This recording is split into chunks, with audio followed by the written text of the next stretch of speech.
On today's episode of the Box2Box podcast, the guys look at the weekend's fixtures just gone. They discuss the relegation battle that's heating up and that's now dragged another team into it. They talk about the top four race and also the race for the title. They also go into an in-depth about looking at the Liverpool and Manchester City team compared to the Manchester United, the Chelsea and the Arsenal team from '98 to about 2009. On to the podcast we go.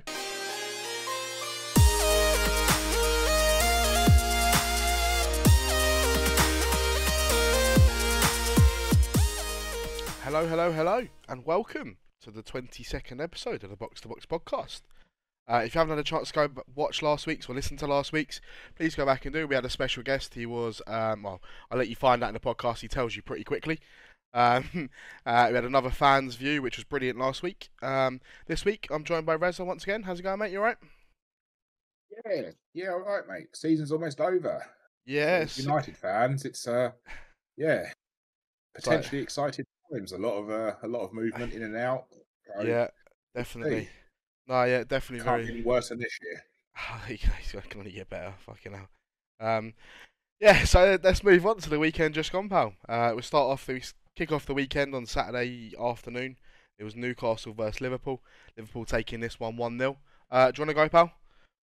Yeah. I mean, I think Newcastle gave a decent account of themselves, but Liverpool could have and probably should have scored more.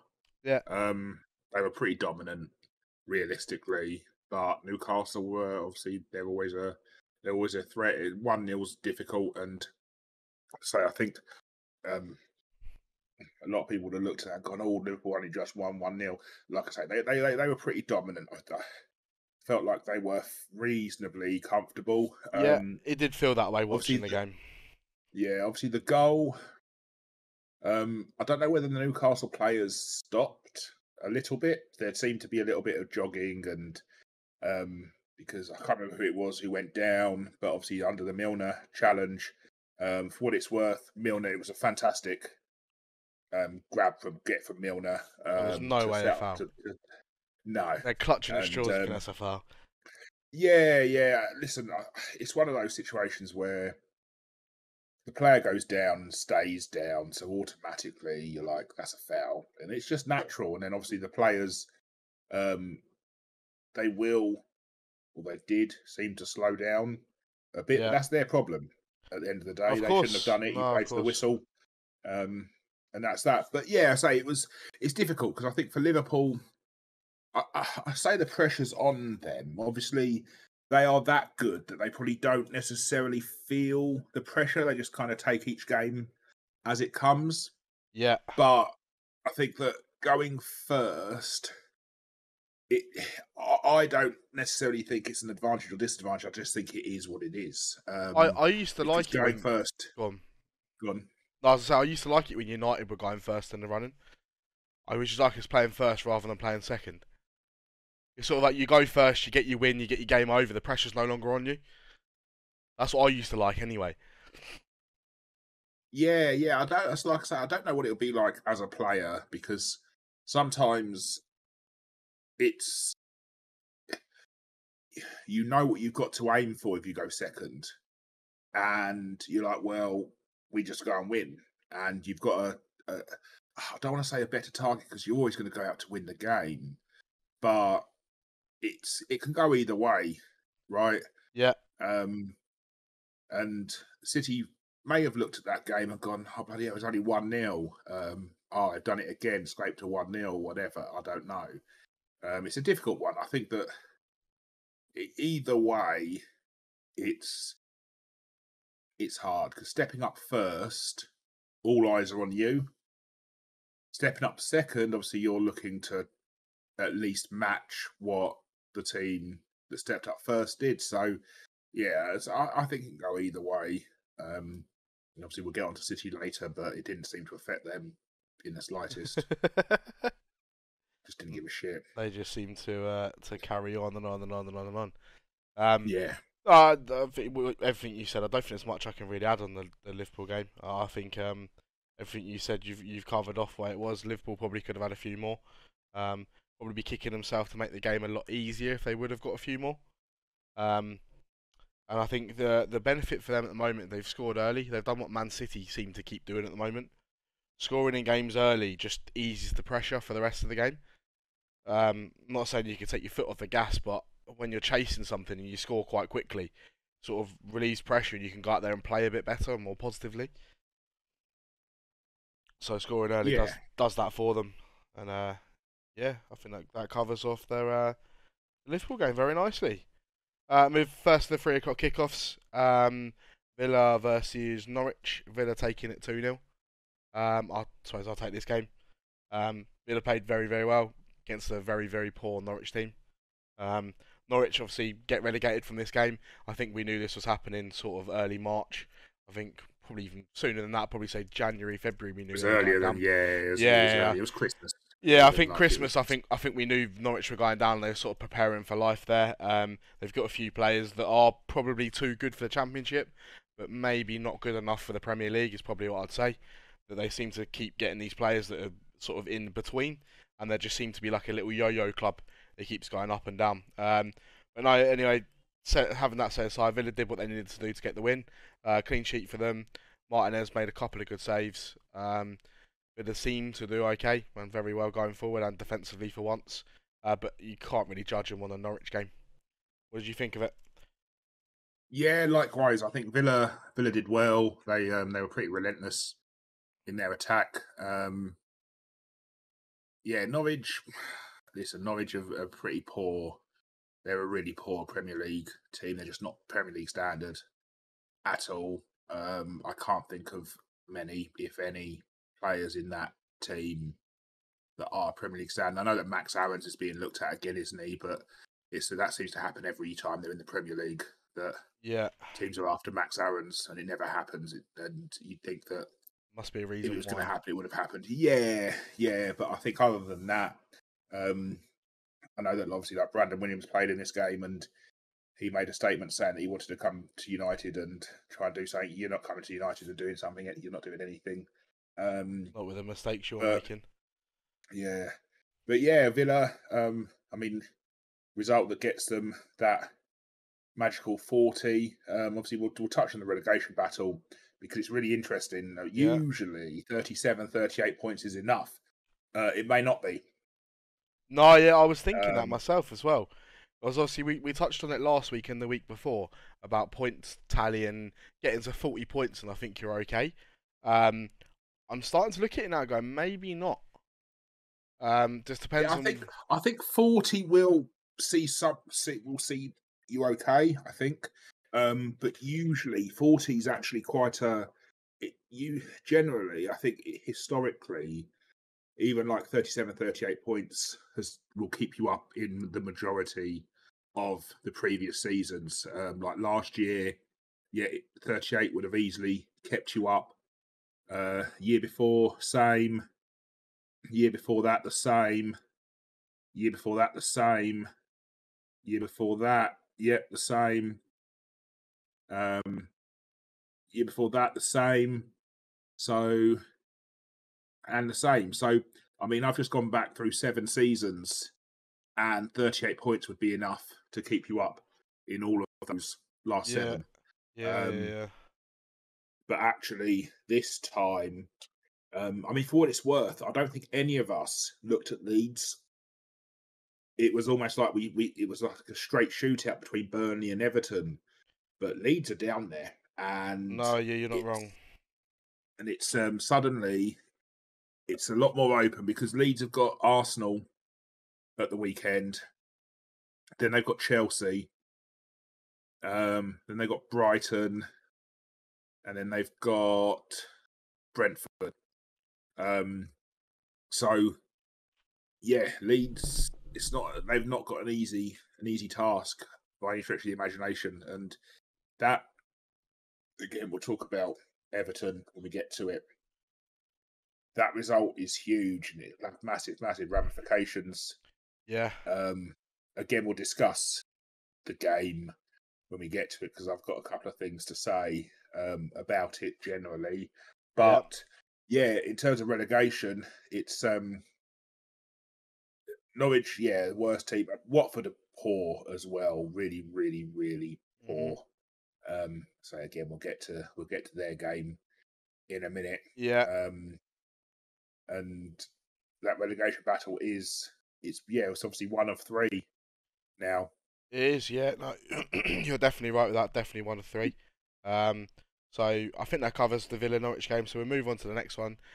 Saints beat Palace. Palace winning this one 2-1.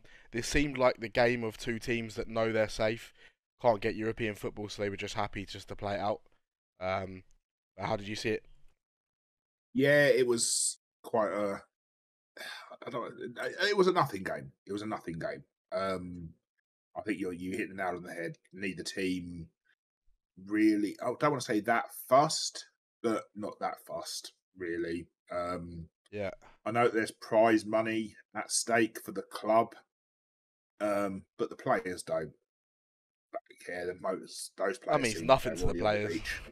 Yeah. Yeah, It seemed like they're, we're safe for another year. Let's just go to the beach, have a nice holiday, and we'll go again next year. That's what it seemed like anyway, both teams. Yeah, Um, and so they could have quite easily cancelled one another out, and it looked like they were going to. It was obviously heading for 1-1 before Zaha popped up. And yeah, what wasn't a particularly interesting game of football to watch, but it's two yeah. teams that they're done. I think just to add a little limelight to Patrick Vieira's name once again, just from how far they've come from last year, losing like 11 players or however many it was, and thinking that they're not going to be safe and they're going to be fighting relegation, and with 5-6 games to go, Vieira's sitting there very comfortably saying, "Oh, we're safe." Yeah, I mean, Just a listen, obviously testament we'll do an end of season review pod Of course. once it's all said and done. Yeah. And then obviously we'll review the predictions. Yeah, The definitely. pre-season. Yeah, no, of course. And I know that I thought that Patrick Vieira. Oh, same. I said the same thing as you. First manager to be sacked. I said exactly the same thing. It just seemed a strange appointment for a club like Palace, who they're very up and down. Sometimes they look really good, and sometimes they're just poor, really poor. And it's but he's done a tremendous job. Yeah, and you have to applaud him for the job that he has done. Of course. With a team like that.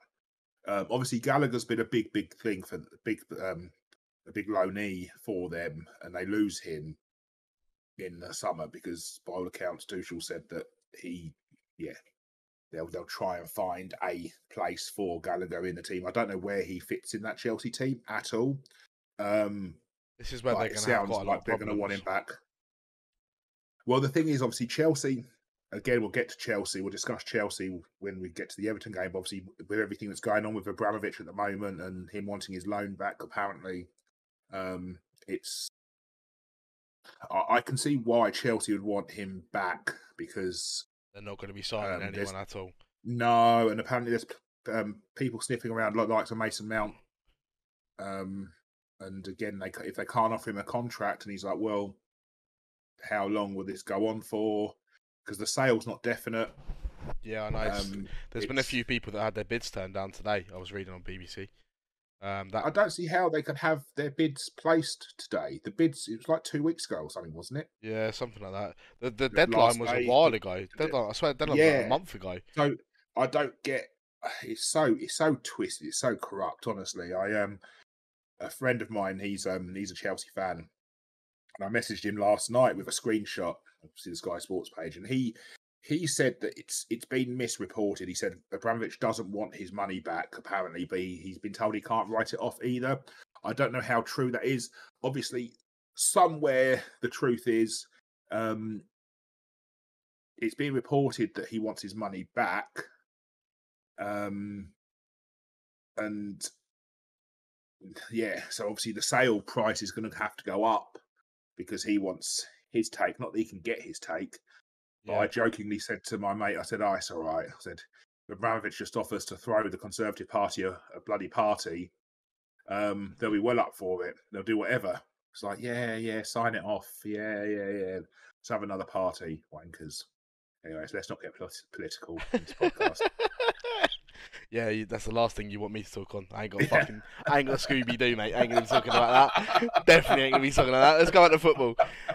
So yes, let's cover that game off. We'll move on to Watford versus Burnley. Do you want to go first or want me to? Don't mind, mate. I'll go first then. Burnley, Jesus Christ, they're pulling it out of their arsehole. Reminding me of Wigan in like sort of like 2000, was it 07 to like 2010? Where like where Wigan wouldn't play until March, and they're like, let's play now, and they get out of the relegation zone somehow in March. And you're like, how the fuck have they done that? And every time you seem to think Burnley are out, they're fighting, scrapping, and end up getting a win. Very poor Watford side with all they have going forward. They still didn't really offer that much. The goal was a deflection that hit the bar and then hit the defender and went in. It wasn't going anywhere near the goal. And then Burnley were on top for the majority of the second half. Should have scored probably 2 or 3 times, but without Ben Foster pulling out some fucking unbelievable saves, it probably would have been 4, maybe 3 or 4-1, I'd probably say. And I don't think that would be disheartened to Burnley. I think that was the right result. What about you? Yeah, that Watford terrible. I was picking them up a few weeks ago, saying that actually with like the likes of Dennis and Sarr in the team, and they'd given a few teams a run for their money, and it looked like they had some fight left in them. They've got nothing. They're done. Obviously it's done anyway. They can get 34 points maximum. It's done. Yeah, it's done. They were really, really poor. And aside from the chance that they scored they got the own goal from, don't really remember them doing much. Obviously, Burnley left it late, but it was coming. It had been coming for a while. They deserved it when they finally got the goal. And yes, 3 wins on the bounce now. I think that's what's killed Watford. You know, I think Burnley getting 3 wins in a row sort of killed them. I think they sort of had hope before that, and then when Burnley won 2 on the bounce, they were like, we're done now. Yeah, quite possibly. Like, psychology is a massive, massive part of it. Obviously, it's interesting. It'd be interesting to see. We can't do it, but to know how Burnley would have done had Dyche been still in charge, because obviously we saw that as an absolute travesty, as an awful, awful, terrible decision, and really poor form by the club. Actually, the results so far, they've been absolutely vindicated, because Burnley look a different team. The results they so look far, up for the fight. Yeah, make you think that it was the right thing to do. I think they would have looked at that and gone, do you know what? We could well be... They would have expected to, coming out of the weekend, to be 5 points clear of the relegation zone. Yeah. Obviously, as it stands, they're 2 points. We'll get onto the Everton-Chelsea game shortly. But they would have fully expected. And does that affect them mentally? It'll be interesting to see, because it could well do. Because it takes a lot of effort to come back, especially that late in the game against a team that is as poor as Watford have been recently. Do they have enough to keep it going? Like I say, the Everton result is huge, and psychologically, it's huge for both teams. Well, for all of those teams. Out of the 3 at this moment in time, if I was to pick one, it'd probably be Leeds to go down. Yeah, we've been saying for a while they've been playing very well, but they haven't seemed to have gone up the table at all. They might have kept some clean sheets, but I don't think they've actually won. I think they've been drawing, haven't they? Recently, and then they lost. Yeah. Obviously, losing to City when the teams around them have all. Well, I say that I suppose. Obviously, Burnley played twice in a week, which obviously got 6 points on Leeds, and then obviously they won at the weekend and Man City lost. So in the time between Leeds last playing the game and then this week, so the weekend just gone, Burnley had got 9 points in that time. Yeah. That's what's closed the gap massively. Burnley got 9 points and have now dragged Leeds into it.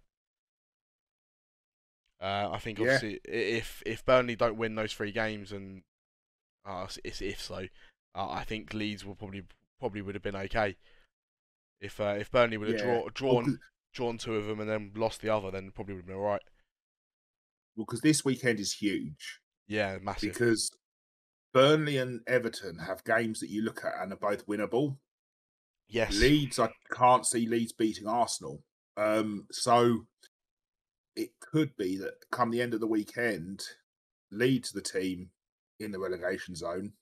Possibility. And the other two have opened up a gap. So as I say, it's all going to be very interesting. It looks like it's quite possibly going down to the final day, maybe the weekend before the final day. But you it's love that, going don't you? close. You love to see that, though. You love to see some action towards the end of the league. You don't want it to all be done by fucking at the end of April, and you're like, oh, this is boring.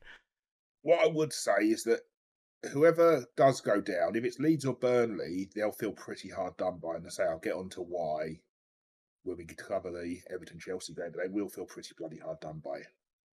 Yeah, like Sheffield United did. Do you remember with the ghost goal? Yes, yeah, of course. Right, that covers that one. That covers the Watford Burnley. Wolves Brighton, pal. Brighton winning 3-0. Go ahead, you might as well. You go first. Yeah, I mean Wolves didn't turn up, did they? They just I don't know. I'm not allowed to say this when it comes to Brighton. For my dad, if any team doesn't turn up against Brighton and I say it, he's like, how dare you? Cause it's only because it's Brighton. If it was any other team, you wouldn't say that. Been saying it for weeks. Yeah, now, I mean, Wolves. listen, Brighton. You can only beat what's in front of you. Of course. Brighton absolutely destroyed what was in front of them. But what Watford, it may as well have been Watford. Wolves offered nothing at all. And you've said it so many times on this podcast so far this season that you don't know which Wolves you're going to get. And at the moment, they're cruising. I think they're in like the kind of no man's land, aren't they? Where they're not going to get into the top, 7, say. They're not going to get European football, basically. And they're not going to get relegated.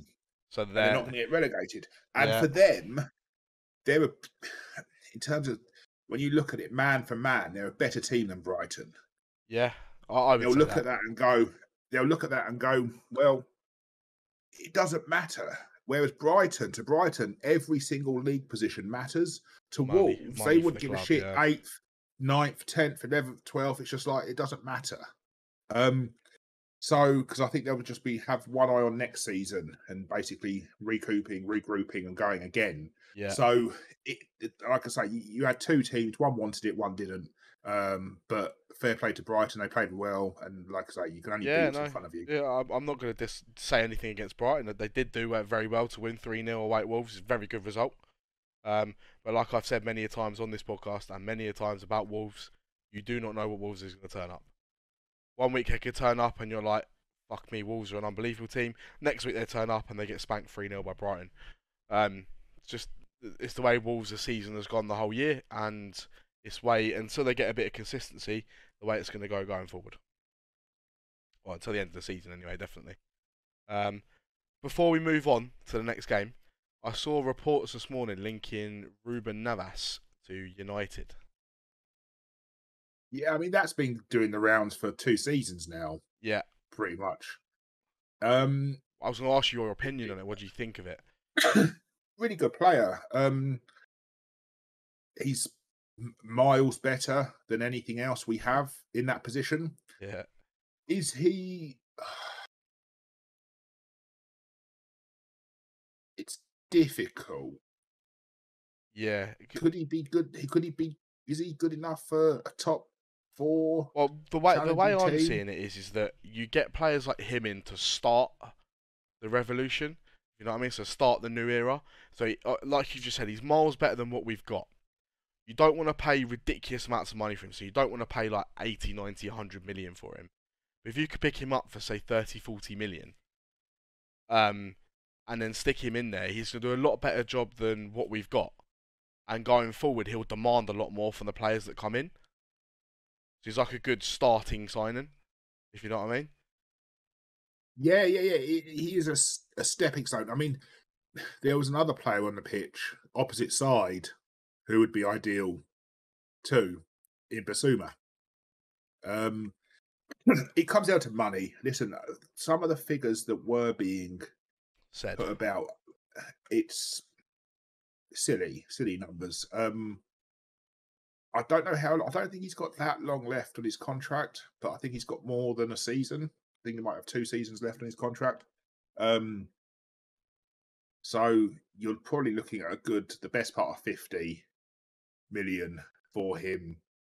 Bissouma's got a year left on his contract, I think. I'm literally just trying to look now. So maybe 30 gets him.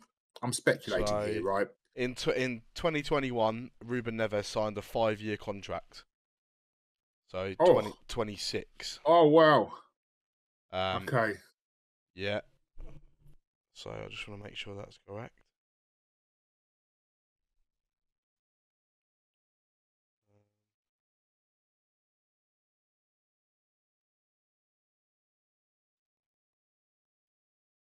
I want to make sure. It's unclear.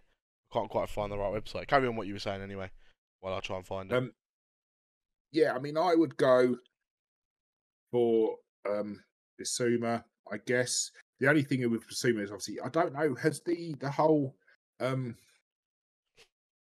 allegation, the rape allegation, everything, has that been It's not passed. Resolved? I don't know whether it's been resolved or not, in all honesty. Because yeah, Bissouma's contract expires end of next season. Sorry. The Ruben Neves expires June 2023, so next year. It is next year. So they're both the same, mate. You know what? Both of them would be unbelievable. Yeah, they're a lot better than what we've currently got, and it would be to have both and of them. Neves. Yeah, it'd be like a new look. Yeah, and obviously you'd be able to get them for a lot cheaper if they're both on contracts that end in a year. Yeah, I'd say probably 35 million each, maybe that kind of mark. Yeah. Yeah, that'd be mega. It's 70 million. If the rumours are to be believed, that Ten Hag's got 200 million to spend, you could do a lot worse than spending 70 million on those two, 70, 80 million on those two, and then having 100 to shore up the rest of the team. You could spend you could then get maybe a centre back and then the striker in as well. And then that sort of shores up the spine, and it starts getting the spine a lot better than it is right now. Exactly, because listen, we're not after much next season. We just want improvement. We just want steps, and I think that it's going to have to be evolution every season rather than revolution. And like I say, those two would be a huge step up from McSauce, Fred, Matic. Yeah. And then there are games where McSauce and Fred will probably be the right player to play alongside one of them. But they're only squad players at best. Yeah, 100%. And then they're not starters in the team that's challenging for anything. Not saying that Bissouma and Navas would probably be starters for a Premier League title. Maybe one of them might be able to be. But there's no way you're going for a Premier League title when you've got McSauce and Fred in midfield. As your starters, anyway. Right, that covers that then. So we'll move on to the last game on the Saturday, which was Leeds versus City. Man City taking this one 4-0. I'll go first for this one. City, once again, absolutely dominant. They deserved everything they got in this, apart from maybe at the start where they had a little bit of a shaky couple of minutes with your best man, Cancelo, making a little mistake early on. Rodrigo couldn't capitalise on. But once again, scoring early, best thing to do, going for a title or going for anything whatsoever. Score early, get the pressure off yourself, start relaxing to your football, get into the game, and then they just dominated from there on out. I can't really say much else about the game. Leeds, very woeful. Worry for them going forward. Like you say, they've now been dragged into the race for relegation, and if they're playing the way they are, and Burnley and Everton pick up results like they are, or Everton keep going like they did the weekend just gone, then Leeds could be going down. How about you? Yeah, listen. First thing, Cancelo, he made up for it I'm not Like, there saying. was a run, and he was like, "Oh," but I was like, Red's like, I've got to get "Shit, this one this in, mate. I've got to. geezer." Cancelo's got to do something good to make this better. He's got to. Let me watch it. Let me rewind it. Look, he's done that. Oh, look at that run in the 33rd minute. Look at that run. Yeah, City were really good, and I called it for what it's worth. I said, did I say 3-0? You said 3-0. Close, mate. I was the only one to get a Close. correct result right this week. I had Villa versus Norwich. I said 2-0, and it was 2-0. All right. Yeah, I was close with City Leeds. Yeah, no, close. But obviously not quite close enough. But yeah, City very, very, very good. Just ruthlessly efficient.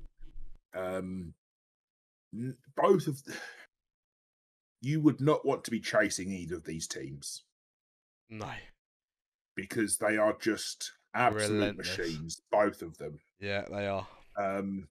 And you have to say they are up there with the best teams that we've seen in Premier League history. You think about obviously the Invincibles. I don't think the Invincibles were the best Arsenal team for what it's worth. I do think that Arsenal had better teams prior to the Invincibles. I do think that was it their 98 the double, their 97 double that I think was better than that team.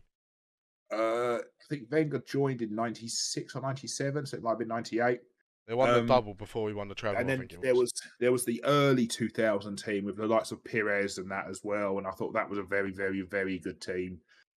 Obviously, you've got United 98-99 United, also the 2008-2009 United, Chelsea as well of that period.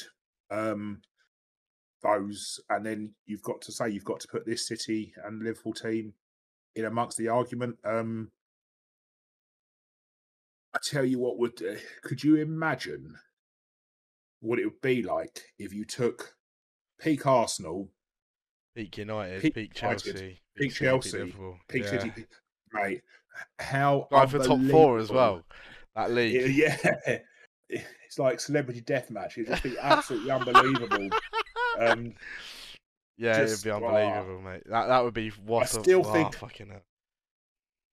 I mean, Liverpool fans will probably be the only ones who disagree with this, but I still think, and again, I'm not biased, I'm a United fan, but I still think the 08-09 United team with Tevez, Rooney, Ronaldo, obviously Vidic and Ferdinand, Van der Sar in goal, Evra, Raphael, I still think Carrick's that goals, team this goes on is the best team Premier League has seen. They were the best team in the world for a brief period of time. You don't get to 3 Champions League finals in 4 years without being something bloody special.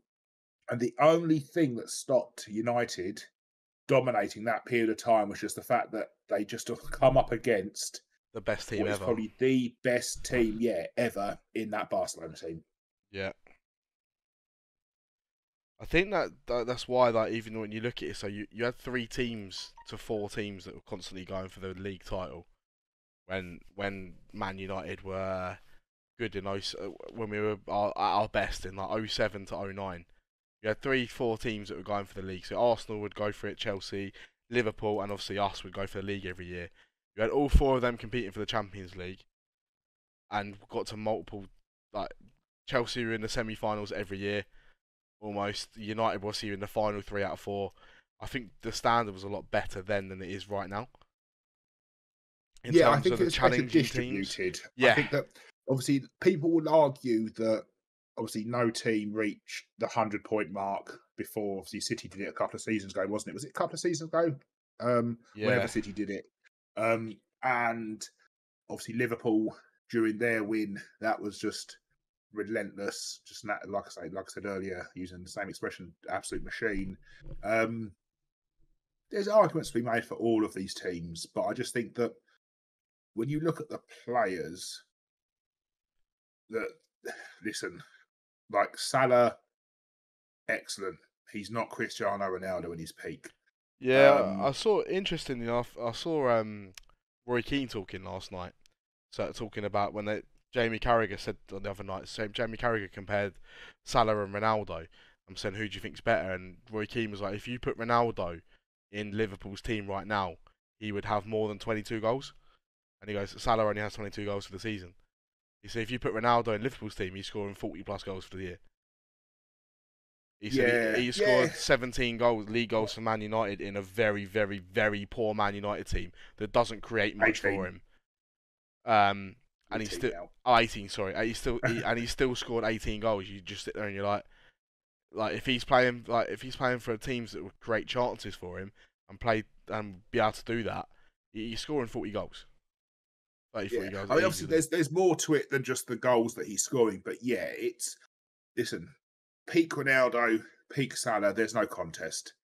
The only players in history that you be in the same argument, the same bracket as is obviously Messi, Pele, Maradona. It's that level. Yep, Salah's not that level. He's he's not. unbelievable and he's done unbelievably well. He's not that level. He's just not. We don't have.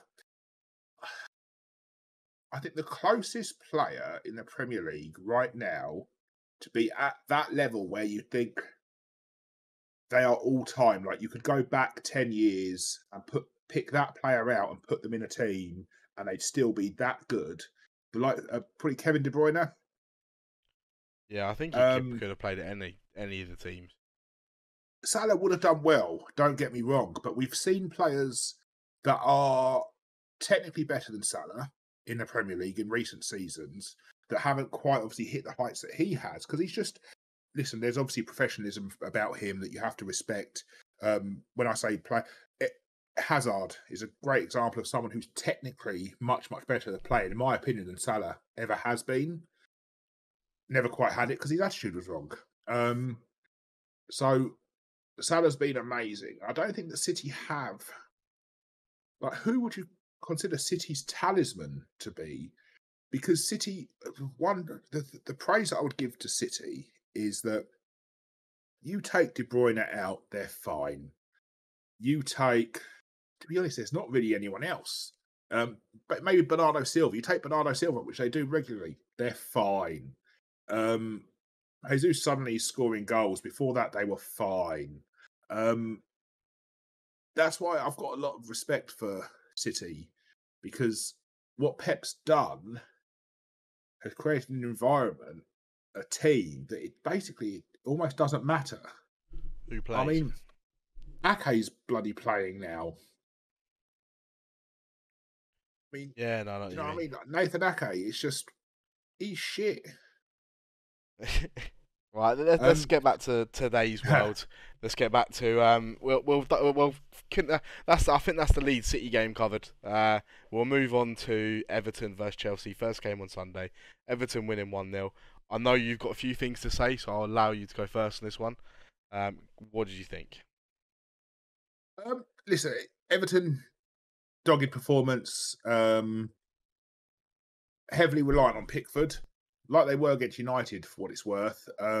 Made some unbelievable saves. I can't stand him.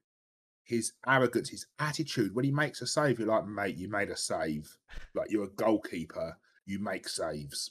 Like, don't act a prick. You're in a fucking relegation zone still, idiot. But it was good.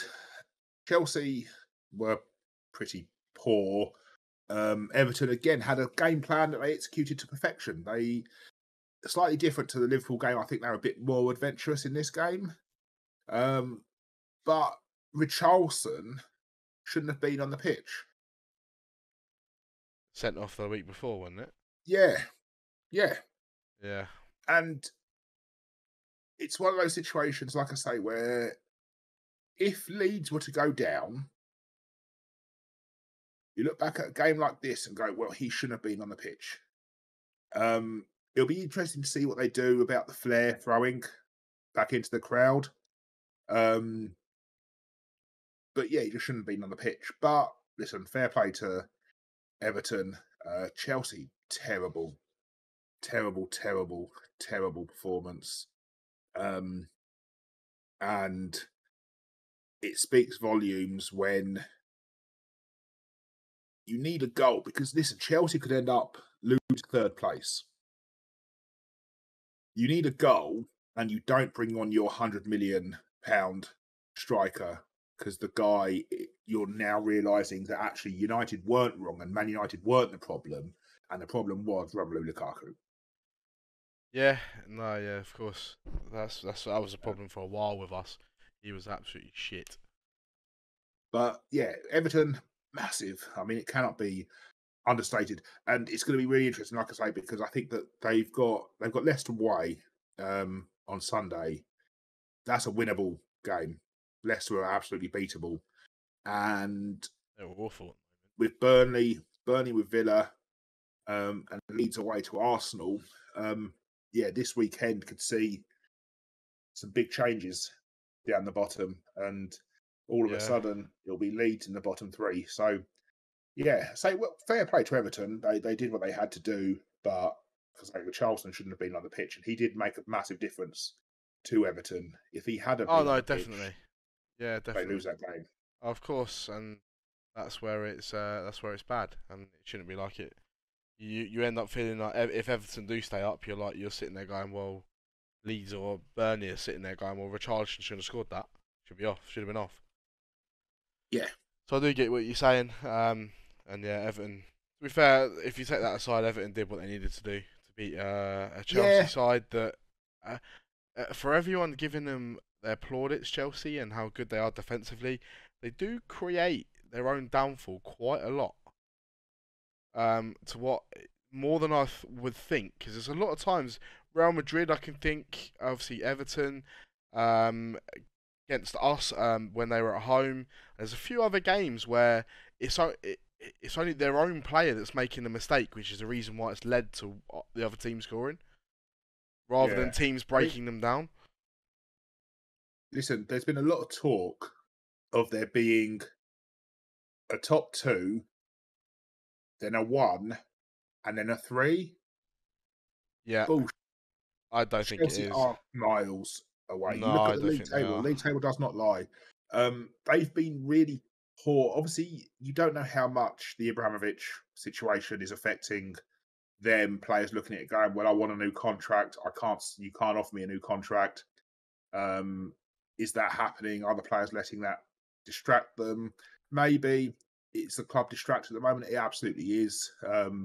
There's so much talk, and there's so many like stakeholders coming in and going, "Oh yeah," like Lewis Hamilton putting in $1 million or whatever it is. I Fucking mean, is it's an £1 million. Arsenal fan. It's just like it's not even. Yeah, I know, and it's not even. It doesn't even bloody scratch the surface of what the club's been valued at. And there's a lot of just bullshit It's like, around it all. like someone saying I'm going to buy a car. And going, yeah, mate, here's a quid. Like, Yeah, go and get it, mate. it's just there's a lot of rubbish around at the moment, and I think that maybe it is distracting them because I don't remember them being this poor earlier in the season, No, but at the moment they are. Yeah, they're a poor team. no, definitely. And yeah, I think I think they're getting away with a lot of it because I think because of what's going on, I think the press seem to be leaving them alone. Um, which is not really fair. They should be being in the limelight for their football reasons, not their off the field for stuff. Um, Yeah, anyway, so I think that covers that game. We'll move on to the next game on the Sunday, which was Spurs versus Leicester. Spurs winning this game 3-1. Um, I'll go first in this one. Leicester didn't do what every other team, or the last two teams before them did, and put someone on Harry Kane, and then Tottenham are no more. They allowed Harry Kane to get in the game, which allowed Kulusevski and Son to start running and causing them problems. As soon as that happens, Tottenham went 1-0 up from a corner. Kulusevski carried on being an absolute menace and a pain because Harry Kane kept finding him every 2 minutes. Gave Son a good finish, taking on his left foot, and even Son to finish it off with an even better finish to finish it off. But Spurs deserved it on the back of a couple of defeats and a couple of very bad games that they've had. I think they played the right team at the right time.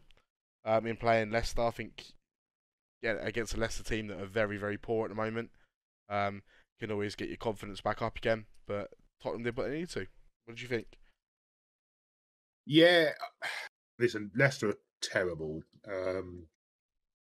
They've been really bad this season. you look at their team sheet and you don't look at it and think that's a mid-table team. Specifically given their more recent history as well. Yeah, really poor performance from them. Spurs were efficient, and like you said, you give Harry Kane space, and Kulusevski and Son are very, very good players. Allow them time and space, and you're going to get punished, and that's exactly what happened. Son's second was unbelievable finish. I love a finesse shot. That was a good Love old it on FIFA FIFA. finesse Just, shot. That was. yeah. That was a beauty. And it's set up a really, really interesting race for that fourth spot. Obviously, United out of it, but between Arsenal and Spurs, it's two teams that are mentally, historically quite weak. Which Yeah. team's going to buckle? It's going to be interesting. Imagine both of them lose every game and United get top 4. That would I'll be be finished if that happens. historic. Oh God, Jesus! Both of them just bottle it. I hope we don't. For what it's worth, we fucking don't deserve it. No, we don't deserve it. But imagine, So, fucking. yeah. But I think everything we've said, everything that covers the Spurs game off. Leicester very, very, very poor, and Tottenham played a very poor team, so they won the game. Yeah. Sam, we'll move on to the last one on the Sunday, which was the last kickoff, the late kickoff, West Ham versus Arsenal. Arsenal taking this game 2-1. Go ahead, mate. What did you think of it? It was Arsenal did okay. I think West Ham are tired. They look tired. I said it ages ago that their run in the Europa League is going. They haven't got a big squad, and you could see because there was a point where Antonio was looking like a world beater, and then since kind of February sort of time, he's been real shit. There's February, been quite a few March. players who really haven't been particularly good. Bowen's been very up and down. Like Lanzini's come in, and a few times that he's been really poor, missing chances. Obviously, Declan Rice has been Declan Rice. He's been generally pretty good all round, but yeah, I just think it was a tired performance. Like I say, I think their focus is elsewhere.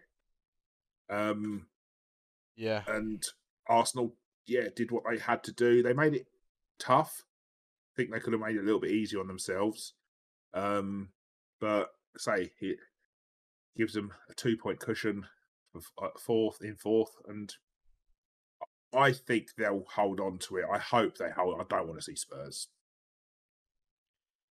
get that, but we'll see. Yeah. Fair enough. There's not much else I can really say about the game. Like I say, I said this a little while back about West Ham. They're starting to fizzle out a little bit. It takes its toll. I'm just trying to find out how many games they've actually played this year.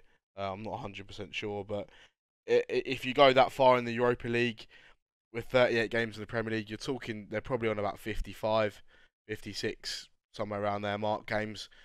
That's too many games to play, especially when you're travelling to Uzbekistan and God knows whatever else on a Thursday night, and then you're going straight back to the Premier League, the hardest league in the world, and you're doing it every single week for like 6 months of the year, in for 6 months a year to start off with, and then another month or so at the end. It's very difficult. And like I say, I think they're just running out of steam now, and I wish them best of luck for the semi-final that they play against Frankfurt this week, I believe, isn't it? This Thursday. Yes, tomorrow night. Yeah. Yeah, tomorrow night. I wish them. I hope they get to a final. By all means, for them, for their sake, they deserve it. They've been a very good team this year. So hopefully they can get there and they can represent England and win something. It's the only time I'm ever going to say it, because Liverpool, Man City, I hope neither of them win it. Hope somehow Real Madrid can win 8-0 tonight and then 7-0 in the final. But I don't think that's going to happen. Anyway, yeah. So I hope West Ham can win it. But yeah, I think you said everything that covers that game.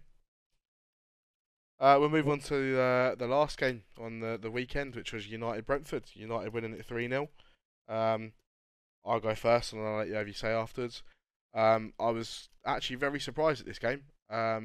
United, for some reason, seemed to play quite well. I'm not saying very well in any way, shape, or form. We were a lot better than we have been recently. I think Brentford played into our hands a little bit. They played a 5-3-2, and I think Gary Neville said it at one point in commentary. Going to Old Trafford and playing five at the back is not normally the best thing to do. It's a bit too when United are on it and they actually play wider, it's a bit too hard to play five at the back because the pitch is too wide to play five at the back. You find there's too much. People go wide and there's space in between that is not normally there at other grounds. So I think they sort of played into our hands a little bit. Ronaldo, I don't know what the fuck happened to him or what he ate. If he, I'm not that I should really be surprised with a good Ronaldo performance, but I thought he was unbelievable. And yeah, that's pretty much my take of the game. What about you? Yeah, listen, after like 30 seconds, I was thinking, oh shit, here we go again. The fucking GTA. Obviously, there was the Ericsson pass over the top. He had a very, very good game again, Christian Eriksen. Yep. And if United are after a midfielder in the summer and they don't want to spend any money, You'd think get Christian Eriksen. Yeah. Unbelievable. So talented. Unbelievably talented. Makes our midfielders look like a fucking joke. But yeah, Ronaldo was excellent. You said what happened. Like, do you know what I think happened? Well, Juan Mata was on the pitch. He was unbelievable. The interplay, Bruno Fernandes looked good. He looked better coming off the left. It's amazing what happens when you've actually got a number 10 who can play as a number 10, a playmaker in number 10. The problem is Fernandes isn't a 10. Fernandes is he's like a false 9. He's very good at getting into the box. He's very good at scoring goals. He's very good at being in the final third of the pitch. But his build-up play to that point isn't great. Yeah. Mata was superb. And it's... Why hasn't he been playing this season? I fucking don't know. But then I've been saying it for a long time. It's pretty much every time he plays, he just brings an element of class, an elegance, a calmness to the team. Matic was also very good. Defense was okay. Dallo was poor, but the other three were all right. McSauce, shit, as usual. Suck a dick and fuck off. Ilanga wasn't particularly good in this game, but I expected more from Brentford, to be honest. They did make it easy. United made, or whether United made it look easy or Brentford made it easier, I think it's a bit of both. Yeah. As a United fan watching this game, the question is, where has this United team been? The last fucking God knows how long. First time, I think we recorded over 400 passes in the first half of a game for the first time this season. And it's Mata. And yet the geezer's going. Listen, Ten Hag's going to change a lot. The style of football, everything is going to change, and we're going to become more of a possession-based team. And I can't wait because I love that football. That's exactly the kind of football that I like to watch. I do hope that Ronaldo is at the club next year. I think he will be. I think that he'll look at it and go, it's probably the biggest challenge of his career, trying to get United back to some semblance of what they were previously. And I think that he'll be up for the challenge, to be honest. I think, where else is he going to go? Obviously, there's rumours of Real Madrid wanting him, but that's only because it now sounds like Mbappe's staying at PSG, and it sounds like the Haaland to City deal's done. That being said, obviously, with what happened to Raiola in the week, or was it last week? No, it was earlier this week, wasn't it? Early this week. You don't know how that affects things. No, you don't. With you the really Haaland don't. transfer. It's going to be a really interesting summer. But as for United, it was sad to say goodbye to Mata in particular. Jesse Lingard, you should tell your brother to shut the fuck up because you've never been good enough. And I don't give a shit that you've scored in an FA Cup final I couldn't care less. You're shit. Yeah, Goodbye. I do sort of think of it. They're sitting there and they were talking as if Jesse Lingard has been one of United's best players over the last 10, 15 years, and he's been unfairly fairly treated. I think United have been very patient with him. In all honesty, I think The geezer's been an embarrassment. The he's videos. Do you remember 29, that bloody 30 years old. Beans Yeah, video in Cancun a couple of summers ago? And you're like, mate, it's like crap. You're a professional he's footballer. 28, 29 years old, and United sent him on a number of loans to try and get him to first team football and try and get him as good enough to play for the first team. And every time he's had the stint in the first team, he's never been good enough, and he's not been good enough, and he's not showing what he showed. He hasn't shown once for United what he did in those 3 or 4 in that 3 month spell for West Ham. He just hasn't shown it once. And there's not been one game where I'm like, oh, Jesus Christ, Lingard's been unbelievable here. Even in the FA Cup final, the ball just fell to him, and he didn't know what else to do, so he hit it, and it went in. It wasn't like oh, I'm meant to do that sort of thing. It was just like it came to him, and the instinct was hit it straight away on the one, which got him the goal. So it wasn't like an unbelievable finish.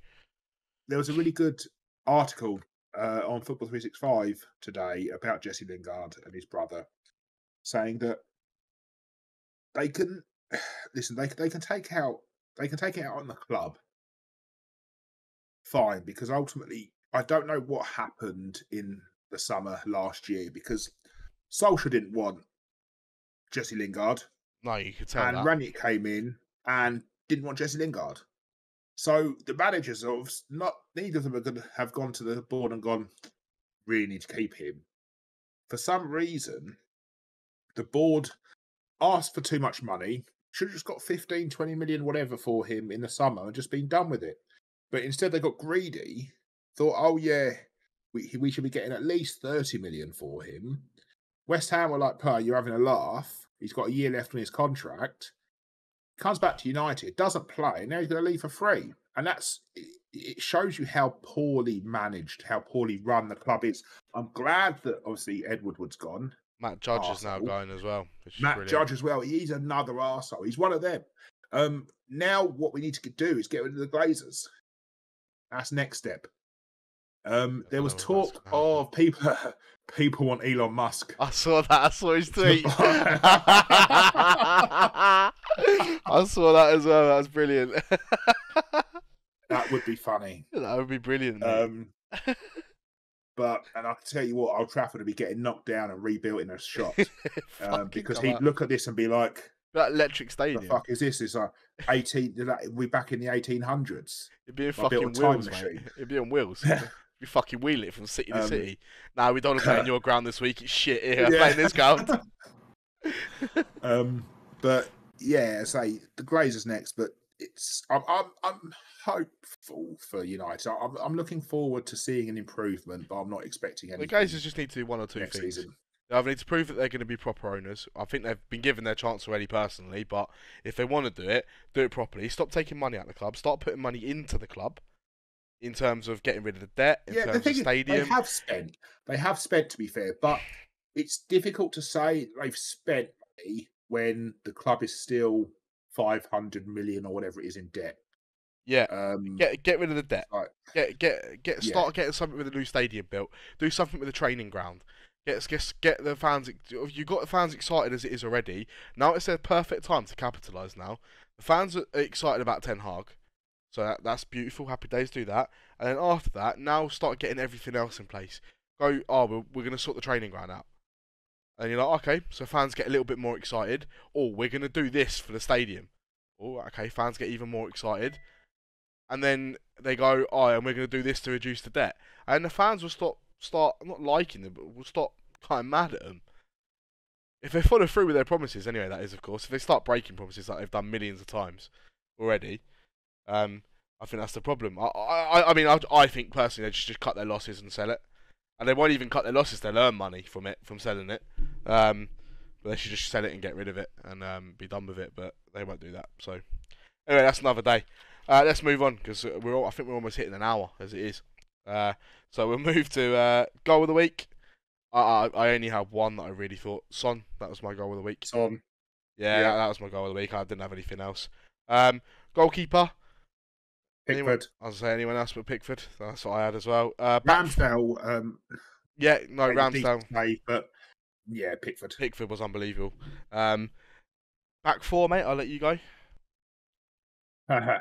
Romero, Mina, Laporte, and who else could it be? Cancelo. Yeah. Fucking. Oh god. Cancelo's gonna get sent off, and you'll be like, yeah, but it was at a funny angle. So he didn't mean it, did he? Mate, he's the best fullback in the Premier League. Tell me I'm wrong. I had everyone, but I had Brighton's left back Cucurella instead of Cancelo. As in the same as yourself. Midfield, go ahead. Hater, Basuma, and El Neni. And now Nene. Fair enough. I actually went quite Brighton oriented in their midfield. I thought Basuma. I'm not even going to butcher that. Casiedo, whatever his name is, their midfielder, and then I had Keita as well. Front three. Gordon, Ronaldo, Son. Fair enough. I went Foden, Ronaldo, Son. All right, that does this week. That rounds it all up. So we'll move on to this weekend coming up. Everyone's playing this weekend. No game on the Monday, Saturday, and Sunday. So first game on the Saturday, we've got Brentford versus Southampton. Gonna go 1-1 draw. I was going to say exactly the same. It's a nothing game, isn't it, really? Right, then to the first biggie. Burnley versus Villa. Yeah, I fancy Burnley to keep the run going. 1-0. 1-0 Burnley, eh? I'm going to go 2-1 Burnley. Chelsea versus Wolves. Yeah, I'm gonna say that Chelsea are gonna keep third place purely on goal difference. 2-1 Wolves. 2-1 Wolves. Okay, fair enough. I'm going 3-0 Chelsea. I just think Wolves ain't going to turn up. But then, having said that, now I think about it a little bit more. I think you could be onto something here because Wolves tend to turn up against the big boys and not against the little boys at this time of year. So I got a feeling they could turn up against Chelsea, but I'm still going to go Chelsea. Palace Watford. It's an easy one for Palace, I think. 2-0 Palace. 2-0. I'm going to go 2-1. So I was going to get one. Brighton versus United. I think it's going to be a draw, 1-1. 2-1 Brighton. Liverpool Spurs. Wheels come off, bitch. 1-0 Spurs. 1-0 Spurs. Conte's going to do his magic. I'm going to go 3-0 Liverpool. Again, talking about Spurs, right? Someone wrote into the mailbox on Football 365 and said 98-99 season, Spurs beat United in the League Cup to stop us getting the quadruple. Oh, imagine. And then see where this is going. Is it 2019 or something?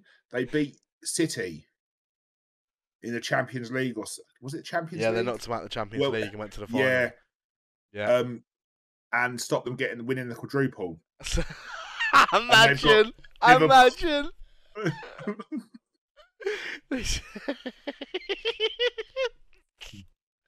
I mean, I hope it happens, mate. I really do.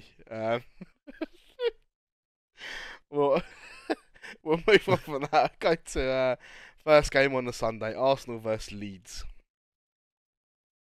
It's an easy Arsenal win here. I think 3-1. I'm going 1-0. Ooh.